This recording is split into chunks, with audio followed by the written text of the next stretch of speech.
How's it going, everybody? Welcome to another episode of The Tactical Leader. Today, I have the pleasure of speaking with Catie Campbell, the founder of Colibri Magic, and we're going to talk a little bit about her journey as an executive leadership coach, EQ expert, and overall a cultural change expert. Before we begin, I'll remind you that this show is brought to you by Be a Tactical Leader, where we help folks do just that, be the tactical leader that they desire to be in their business. If you want to find out more about some of the events we're hosting, head over to beatacticalleader.com/events to find out more. Catie, welcome to the show. Thanks so much. It's great to be here with you. I'm super excited about this. I know we've had it on the agenda to get this knocked out for a couple months now, and with mayhem happening between our lives and all the schedulings, we stay busy. And before we dive into really who you are, I want people to just get a good overview that you're an executive coach. You've worked with more than 25,000 leaders, probably more, honestly, to help them build, scale, and deepen leadership impact.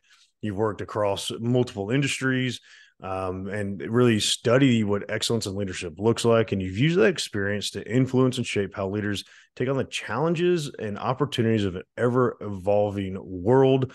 You're also a former military spouse, so there's probably lots of conversation to have about that one as the Army guy.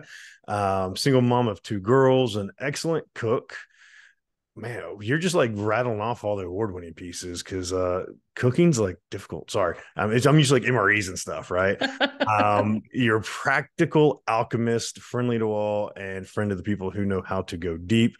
And as we get the bio, I do want to know a fun fact about you, and I feel like practical alchemist might be a fun fact to explain to folks. And I don't know if that has to do with like alcohol or like you're a mixologist. Probably not. Probably not. I can make an amazing gin martini, but the fun fact might be it's a little bit in the bio, but the way that I relieve stress is by cooking. So the more stressful the day, the more complex the recipe needs to be. So I might use all the pots and pans in my kitchen.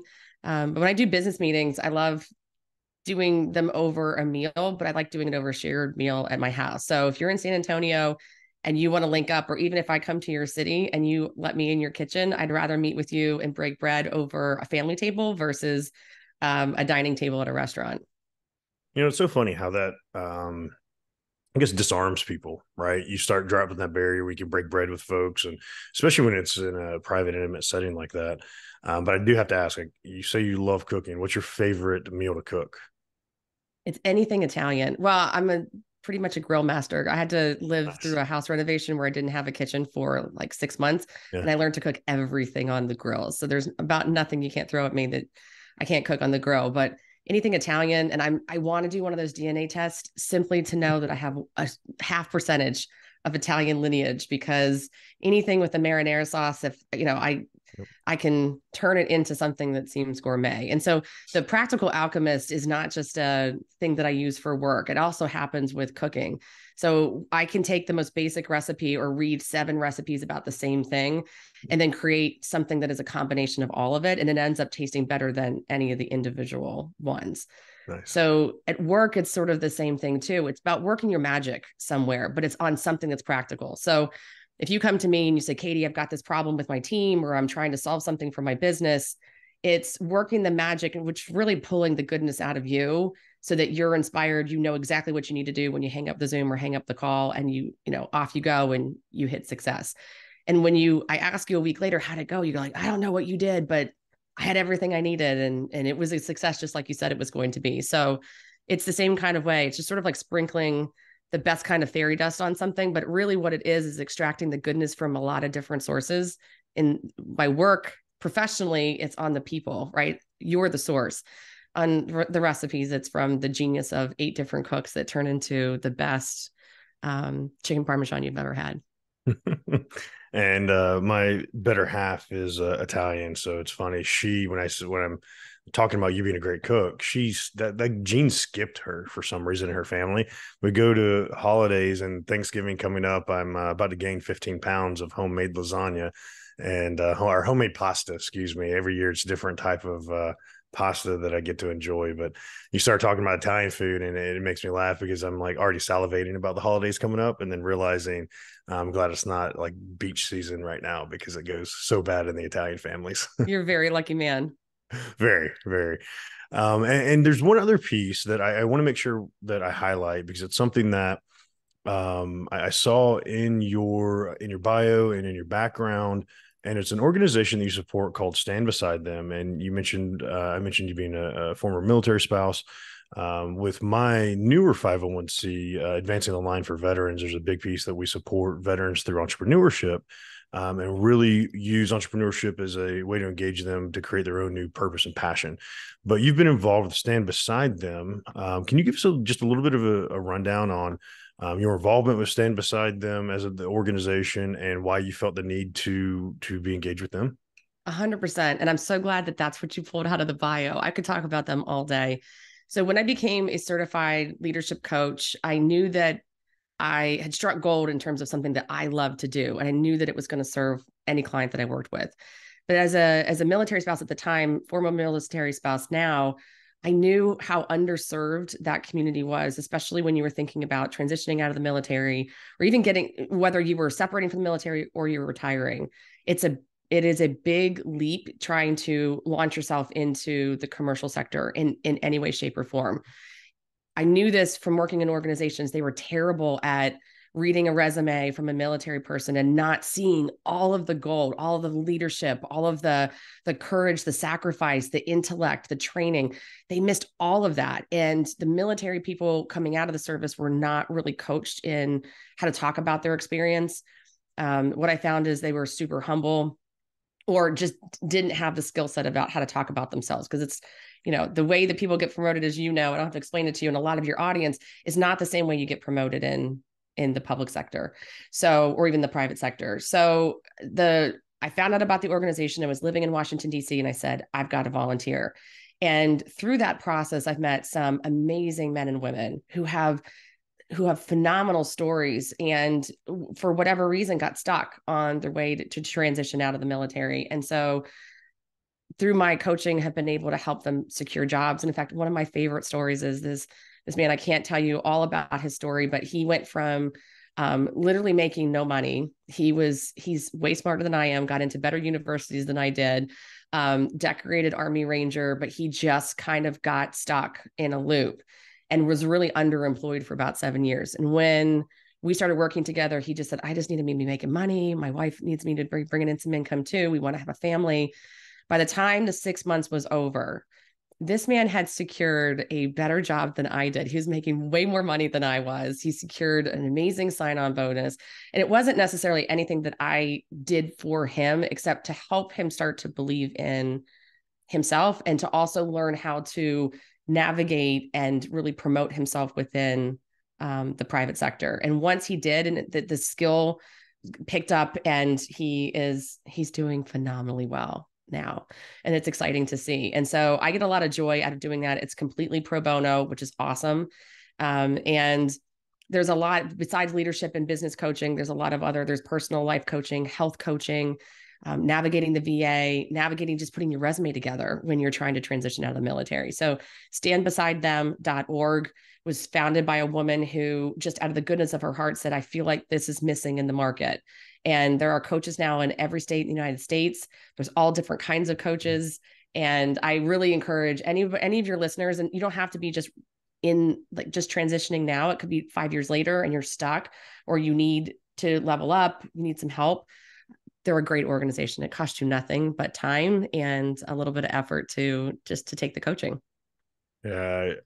Looking at the website, I was sitting here as you were talking about it, kind of going through and flipping through a little bit of it.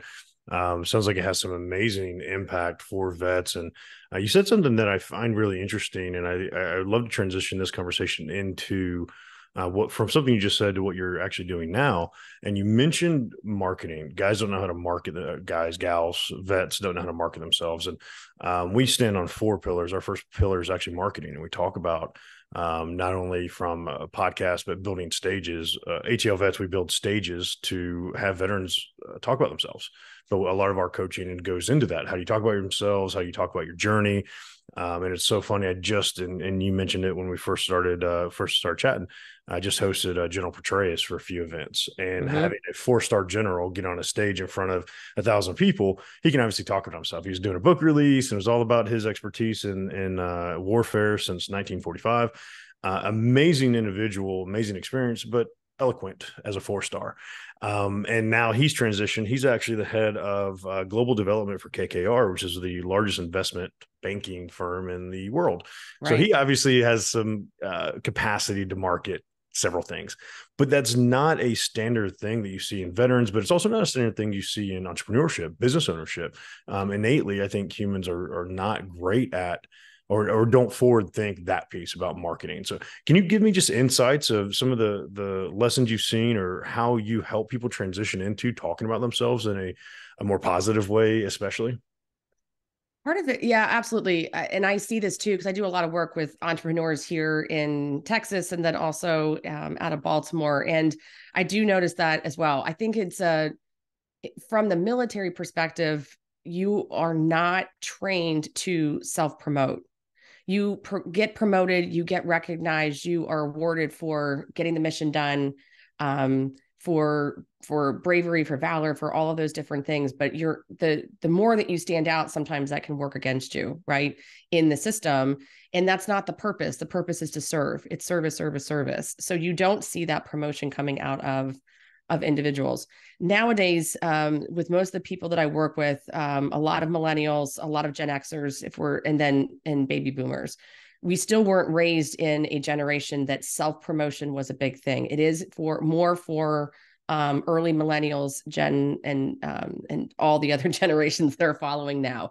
That's become more of a norm, and so a lot of it is working with people to build their confidence, but also just to draw out what makes them unique and to celebrate that. So Petraeus is a great example because he's had a number of years now in the private sector where he's been able to learn some of those skills. And even as a general officer, as a flag officer, they learn some of that to be able to sit at certain tables, but they don't do it to say it's me. They're still doing it on behalf of the Army or the Air Force or whomever, whatever service they're coming from.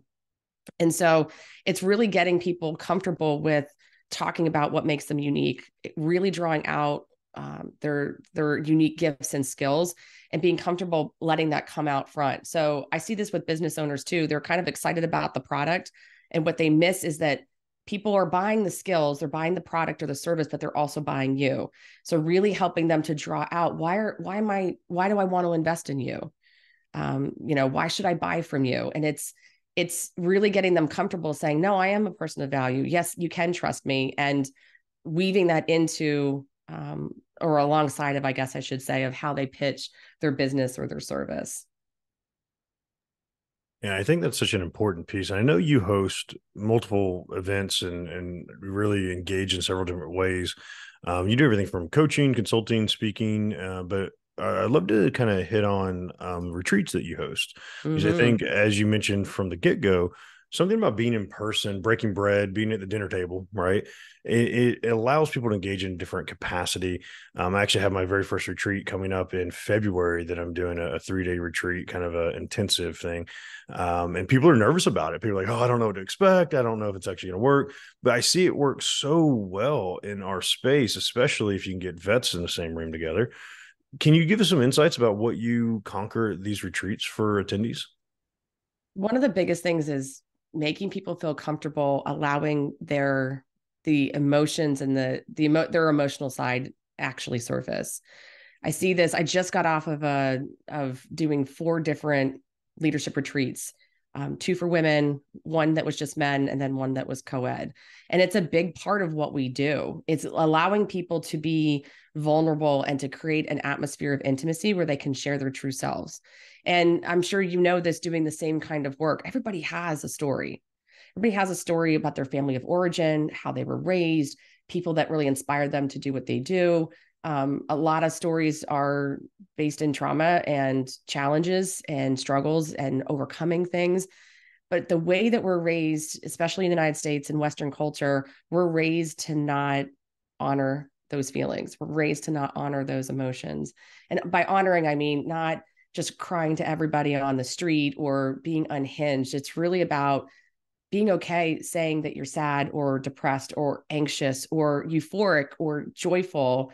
We don't do that. We really, so the retreat setup is to allow people to share their stories, to allow people to grow in the retreats that I've been doing the last several months around their leadership. We were bringing people together to talk about servant leadership and what does that really look like? Not just having a mindset to serve, or a heart space to serve, but how do you tactically do that? Which is, something that, I've connected over to, of how do you put the pieces into place versus just having the intent to do it? And so I think the retreat formats allows us to pull together people in a safe space and really give them the tools that they need to be able to connect in a more deep way, but that always is in an emotionally based way. So it's counterintuitive, but when people start to get together and they see the power in that, then they can also then make the leap of, what if I was more fully myself, more fully human, more fully alive in the way that I lead, in the way that I'm directing the company, in the way that we're drawing up our strategy, in the way that I talk to investors. And when people get the full capacity of themselves and they can do that from the retreat then into their business, it's amazing what the outcomes can be. So that's a big part of it. It's why I'm so passionate about it, is because I can see the business impact by people really spending time deeply connecting with each other. And it's funny, you said something a second ago, talking about emotions and driving those emotions for people. On some of your vlogs, you've mentioned an F word that people don't like using, and not the normal one your people are thinking of, but the F word of feelings and getting feelings engaged into this aspect of it. And obviously, with emotional intelligence or EQ, there's a big piece attached to having to tap into your feelings, recognize what you're feeling, but also understand like sitting in those feelings is not necessarily a bad thing. As a veteran, especially moving into entrepreneurship over the last several years, and helping other veterans that are wanting to be entrepreneurs, I see how important that can be, right? How to actually sit in the feelings that you're feeling, whatever they may be, and understand what that feeling is and how it can actually impact everything that's going on around you. Can you talk to us a little bit about that piece and how you really help people unlock the best version of themselves and attach to those feelings? Yeah, 100%. I think one of the things that I like to teach people is why they have that block around their feelings. So the easiest example I could give is, when you typically go into an office or you see somebody on Monday morning and you say, "How was your weekend?" What are the typical responses that you'd get? I Like, mean, so many. good, fine, it's Right, okay, right. is what it is. Loving life. That's my I go-to catchphrase. Loving life. Love and life, right? But that doesn't tell me, oh, what does that mean? What did he do? Like, what was his lived experience? And is he being sarcastic or is he being genuine? Like, did he have a great weekend or is he just muddling through like a lot of people are? So, but what we fail to realize is our emotions are the primary source before we even think about anything and before we do anything or get a result. So when we're denying or we're blocking or not paying attention to our emotional state, we're making decisions based on an emotional response, but we don't even know what that is. So we're just thinking about things and then we're doing them and we're kind of shooting from the hip. It's really not it's a gunslinger way of living our lives, but that's how a lot of people do it. And so getting people to the point where they realize they have to slow down to understand their emotions with precision, because then you need to think about, what do I want to do with that?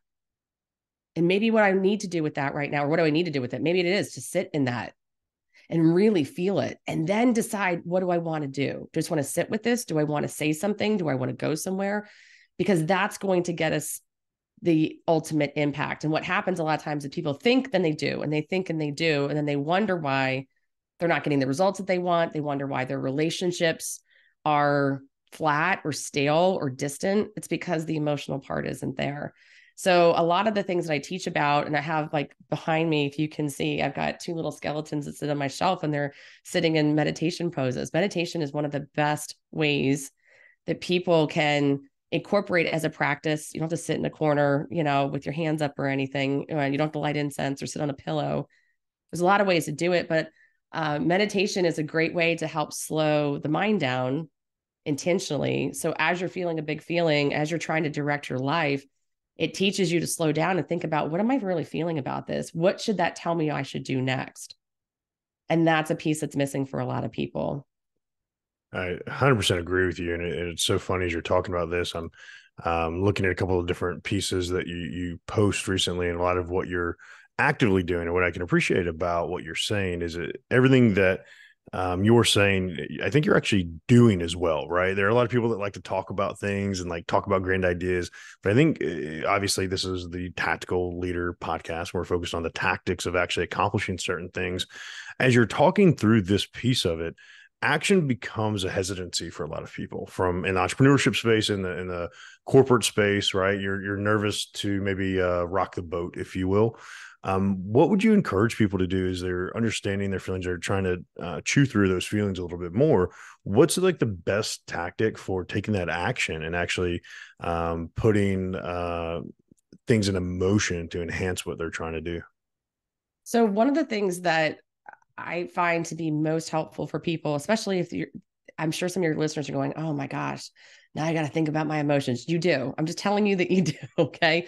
But a way to be able to start to access that is through writing them down or journaling. So not dear diary, I talked to Zack today. It was so amazing. Like it's not a accounting of your day, but it's really about if you're anxious or nervous or you're hesitating on it, there's a reason why your physical being is stopping you from doing something. And it might just be you need a dose of courage. It might be that the thing that you need to do is slow down and not act, and that's okay. So spending time journaling, writing things out, you don't have to show it to anybody. It doesn't have to be long. It could be bullet points or just words or phrases, but write down how you're actually experiencing life at the moment to then say, okay, but now what do I want to do? Now that I have some of this stuff at the surface, what do I want to do with it? And it's not so that you can spend time ruminating on it. It's really to look at that and saying, you know what, I think I can overcome this. Or you know what, I think even though I'm feeling all this, I still need to, I still need to take the next step forward. But it's almost like a mini step into taking the action that you're thinking about to get the emotional stuff somewhere where it's not living inside of you all the time. Because when you can see it, now I can do something with it. So if the emotional stuff is like a stretch for some people, writing it down can be, and not verbalizing it to anybody can be a really safe way to kind of, it's a great tactic to walk into that. I recommend it for all sorts of people. That's why I have journals all over my house, because I always need to be able to like access that really quickly. And it's easy. You could do it on your phone, but I recommend actually handwriting it. There's a piece of, and I look over at my desk. I actually have three journals sitting there, and then as we're talking, I take notes on a piece of paper and write it. Right. Yeah. There's such a beauty attached to getting things out of your head and on paper. And to your point, there are a lot of folks, especially I'm a millennial, and the Gen Z generation. It's all about the electronics. Let me type it out. Let me take notes on an app. I don't agree with that piece, and I truly want to validate to everybody listening, like how much and how impactful writing, journaling, meditating, those things are hyper important to get the nonsense, the head trash, if you will, out of your head Mm-hmm. onto paper. If nothing else, it's a way to express that. If you don't want to talk to people about it, because a lot of us don't want to talk about it, right?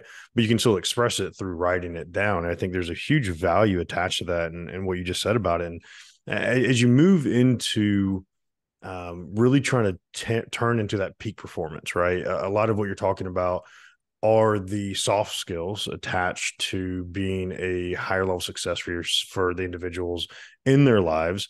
You've done a lot across Fortune 500 companies, nonprofits, the DoD, federal agencies. You've done so much across your gambit. Is there a common blind spot that you've recognized across the different industries or across leaders where you've just seen one consistent blind spot they don't recognize for themselves, and you kind of guide towards pointing that out? So I'm gonna take you back a couple of sentences because you use the phrase soft skills. And I'm a huge proponent of calling them necessary skills because there is research that backs it up. So the Center for Creative Leadership says that upwards of 75% of people who have their careers derailed at some point, not getting laid off or not job fit, I'm talking about derailed, you got fired epically or you completely flamed out, is because of people not having emotional intelligence skills. And if you go to the Google machine and you ask, what are the most important professional skills and or leadership skills to have, they're going to give you all the components that underlie emotional intelligence. And so to me, if that's supposed to be the most, and there's tons of research out this. It's not just what Google is telling you. It is academic research that's been done for decades. It's all based in emotion-based behaviors. And so it's emotional intelligence is the thing that derails people. It's also the things that make it so that you'd want to run into a brick wall. Like I can think of when I worked at the Pentagon, when I was a baby consultant, I worked for this guy who at the time, when I joined the office, he was a colonel. He retired as a 4-star general. His name's Hawk Carlisle. He's a total badass fighter pilot, but you wouldn't know it when you met him. But he had all of the EQ. He had a way of working with people. He was very clear about his emotions. He's the same guy that would laugh and joke around with you, and he'd cry when something was appropriate to cry. And you think, no, really? And it's like, yeah, I would have run through a brick wall. This man had me this close to wanting to go and join the Air Force and become an officer and do all the stuff. And it was because of him. It was the way that he had this emotional connection with people. It wasn't because he was just smart. He went to the Air Force Academy. Like he had all the intellect, but it was who he was as a human and the way that he connected with people. Those necessary skills got him the 4 stars, 100%. And I mean, that's a great point and a great reframing attached to that, because that is 100% something. And even especially in the early days, not even in, but especially in the early days, when I was a police officer in Atlanta, it was one of those, you give a lot of power in a gun to somebody that's 21 years old that hasn't actually developed. It's a scary concept, right? It's a lot of authority. That's a lot of, things that you have to kind of get in alignment for somebody that is that young. But I see that across, right? That might be an exceptional example, but you kind of see that across different pieces where necessary skills is a huge piece to be recognized as somebody that can work with a team, somebody that is likable enough to be promoted, right? I think there's a huge factor that goes into that. And that's a lot of what I see when you're looking at articles right now about people leaving the workforce or wanting to have psychological safety. They want to have inclusion. The only way that that's going to happen is if you have leadership who has enough emotional intelligence to be able to welcome that, to build those teams, and to also drive high performance, to also drive profits. I mean, this stuff all works in concert with one another. And I think we're going to continue to see the trend move in that direction. But in the meantime, we're also going to see companies that completely go belly up because they do not have that leadership at their helm, whether it's at the board level, their executive level, or that's just how they've grown their people leaders, unfortunately. And honestly, I imagine we've already seen it, but most people point a finger at COVID, right? That huge transition where people no longer were side by side and they went to a very virtual, that leadership, I believe, and I saw with a lot of clients that a lot of derailments happened there, right? Because they didn't have the leadership skills capable to translate into this type of format. You have to have the ability to connect with people, whether it's on the phone, it's through Zoom, or it's in person. And when I hear that, as I see that, that's an excuse to me. It just, and Mm-hmm. I don't fault everybody, especially leaders who just say, we've got to get everybody back in the office because that's how we've built our culture. And that's not really true. The culture that you had then wasn't probably healthy either, but it was survivable and it was the rule. So people decided to go to the office every day.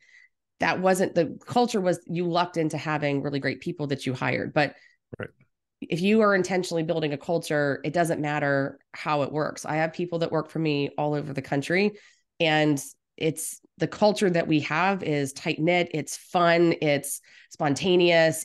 We're driving things, but that's because that's what we're intentionally doing. It's not because it just happened to turn out that way. And Right. we're doing it all virtually, and we'll see each other on occasion in person. But the world has shifted. And so when we're not spending time building those relational skills, those emotionally based skills, those necessary skills to be a top leader in your profession, that's where we're seeing the wheels fall off for some people. Absolutely. And I think it's great points. And as we wind down a little bit, I ask this with everybody, and I'm always fascinated because it's never been the same answer twice. So I'm curious, as you're putting all this effort and you're really mentoring and coaching people to further themselves across so many different avenues, what's the legacy you want to leave on the world through these efforts? So years ago, if you had asked me that, I'd say, oh, I want people to remember your books. I want people to remember you. And it's not that. Because I don't think that that's what my gifts are about. I want people to maybe be able to trace the lineage and say, yeah, I worked with her at some point and she was terrific. What I really care about is making other leaders be better leaders of their people. If I can do that, that's the right legacy. That's a big part of it. The other piece of it, I'll say, the selfish side is I want to create environments that my two children, I have two girls, are going to go into. I want them to have a healthier world of work and to see more opportunities for them as women in the workplace. I think that that is still an evolving that's still an evolving landscape, and it's not getting any easier at the moment when it should be. So if I can be doing things to help create, whether it's ecosystems of entrepreneurship here where I live, to helping make healthier companies that also are inclusive and that they can see themselves as potentially being a leader of those companies, then I think that that's all the legacy that I need. I absolutely love that. And you're obviously well on your way to accomplishing that legacy. And I'm excited to see where it goes from this point forward. And I want to make sure the audience has an opportunity to connect with you, follow you, see more of your content, engage with you. What would be the best way for them to take that next step and then engaging with you? Sure. So you can go to my website, colibrimagic.com. I know that'll be in the show notes. I'm also on TikTok, Instagram, and LinkedIn, and I accept people. So if you said, hey, I heard you on Zack's podcast, come on in. I would love to connect with you. Absolutely love it. Be sure to check all of that out. And of course, as usual, Katie's going to be coming back for our Tactical Friday episode. Looking forward to taking a little bit deeper dive on some of these topics. Katie, thanks so much for being here today. Thanks, Zack. Really appreciate you, man.